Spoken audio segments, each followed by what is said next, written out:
அதாவது ஒரு மாநில அரசு இயற்றி அனுப்புகிற சட்ட திருத்த மசோதாவுக்கு கவர்னர் அனுமதி தரணும் அல்லது திருப்பி அனுப்பணும், மூன்றாவது ஜனாதிபதிக்கு அனுப்பணும். ஒருவேளை 2வது முறை ஏற்றி அனுப்பினால் அது சட்டமாகிவிடும். இவ்வளோதான். ஸோ இவருக்கு என்னென்னா அந்த வர சட்டத்தை இவர் எத்தனை காலத்திற்கு அனுமதி தராமல் கிடப்பில் போட முடியும்? இது மிகப்பெரிய கேள்வி. இந்த ஏரியா அரசியலமைப்பு சட்டத்தில் ஒரு இருட்டு பகுதியாக இருக்கிறது. இந்த நிலையில் இவர் சொல்கிறார்ல, சட்டத்தை இயற்றுகிற உரிமை எங்களுக்கானது, நாடாளுமன்றத்துக்கானது, அது நீதிமன்றம் எடுத்துக்கொள்ளக்கூடாது. அதே மாதிரி வம்பு வழக்கோ இல்லை கேஸோ வந்தால் நாங்கள் தீர்ப்பு கொடுக்க முடியாது, நீங்கள் தான் தீர்ப்பு கொடுக்க முடியும். ஸோ நம்ம 2 பேரும் 2 பெரிய சக்திகள். நீ என் ஏரியாவில் வராத, நான் உன் ஏரியாவுக்கு வரமாட்டேன்.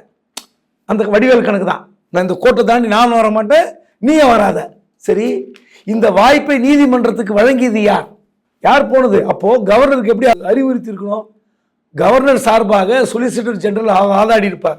சொலிசிட்டர் ஜெனரல் வாதாடும் போது மத்திய உளவுத்துறை காதுக்கு போயிருக்கோம். சார், இந்த ஏரியாவில் போய் வாதாடினா நம்ம சிக்கிடுவோம், தயவுசெய்து கவர்னர் அதை ஆற போட்டு சிஎம் கூப்பிட்டு பேசி முடிச்சிட சொல்லுங்கள். சொல்ல வேண்டியதானே? நீங்கள் அட்வைஸ் பண்ண வேண்டியதானே உளவுத்துறை? ஏன் கோட்டை விட்டாங்க? எல்லாம் முடிஞ்சு உச்சநீதிமன்றம் ஒரு நல்ல காரியத்துக்காக ஒரு அதிகாரத்தை கையில் எடுத்து கொண்டது. வேற என்ன சொல்ல முடியும்?